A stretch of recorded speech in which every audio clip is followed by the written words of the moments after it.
All right, welcome to part two of this video because we got cut off there at the end. So going back to where I left off with my file here, we're going to talk about blending these colors together. So on the desktop, you have something called a smudge tool. It looks like a finger pushing down onto the surface. On the iPad, there's no smudge tool, but as long as you're building up brushes, you'll get the same effect. So here, I'm going to select my smudge tool, and I'm going to go and grab the, let's see here, wet blender. That's what I want. That size is a little too big for what I'm working with, so I'm just going to make it a little smaller. And then since I'm in my layer for brushes, I can go in and it's going to blend whatever I have together. So this comes in handy a lot when we get into digital painting, because now I created this really cool kind of like purple cloud almost in this space here with all those different purples. I'm kind of moving and smudging those colors around.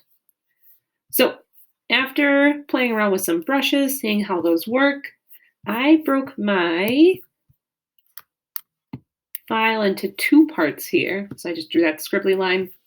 And then in a new layer, I just used a hard round brush to draw an object that was by me. I got Starbucks this morning, so I'm just drawing the cup with the straw. There was a shadow, so I started to play around with that. I used two different size lines. At one point, I had to go in with my eraser and just clean that up. So I need to be in that layer. When you're playing around with drawing, really just give it a try with the hard round brush. Use the eraser tool if you mess up, working in a new layer.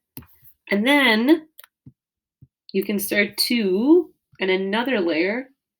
So I have my doodle in one layer, and I can start to add color in another layer by just going to my brush tool, choosing a brush, choosing the color that I want. I want like an off-white color. Perfect. Zooming in is going to help out so much. And then in this new layer, I can start to add color. It's something really cool. I don't need to color perfectly inside of the lines, because if I do this and I start to add color, I can take my doodle layer, move it on top, and it's going to cover over, and that craftsmanship is going to look really nice and clean. So let me undo that there. So when I'm working on color, I'm in my color layer so that I can stay in between the lines. My doodle layer is in front.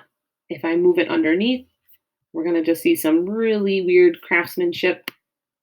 So if I put my doodle layer over, I can clean that up. So play around with layers, play around with those different brushes, try drawing something, and then adding color. So that is it for my part two. Can't wait to see what you make.